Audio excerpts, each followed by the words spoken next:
not every calamity you experience is because of a sin.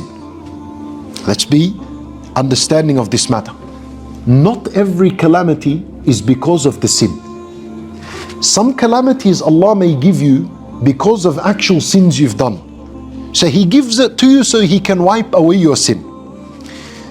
Some calamities Allah sends had nothing to do with your sins, but it's because you are special with Allah Azza wa Jal. He wants to raise you to a certain level in the paradise that your deeds and your salat and worship and sadaqah can never ever get you up there. So He tests you so He can boost and elevate your rank in the paradise. For example, Allah Azza wa Jal has written for you to be somewhere really high. And all your worship you'll do in life will only get you here. No matter how much you worship and you cry and tahajjud, it's only going to get you here. The only thing that's going to get you where Allah wants you to be is a calamity. So He sends a calamity upon you to get you up here. So this had nothing to do with your sins, right? That could be the case.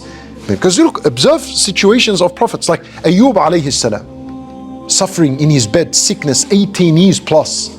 Are we going to say it's because of a sin? What sin did Ayub alayhi salam do that's big, that it took 18 years? Allahu alam.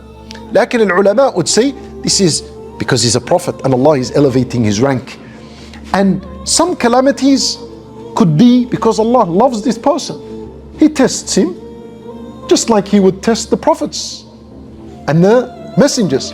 And some calamities could be as a wake-up call. A person has gone into a deep state of heedlessness.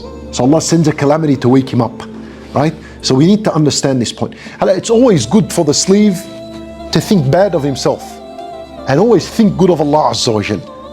So as a slave, as myself, when I'm tested, I always like to say, you know what, that's because of my sins. Always think bad of yourself, humble yourself, and think good of Allah Azza wa Jal.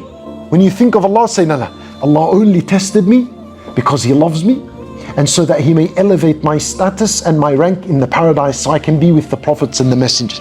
You think good of Allah, and about yourself think bad, otherwise it may translate into arrogance. So you don't want to point to yourself and say, oh, no, 100%, and Allah tested me because I'm someone special. No.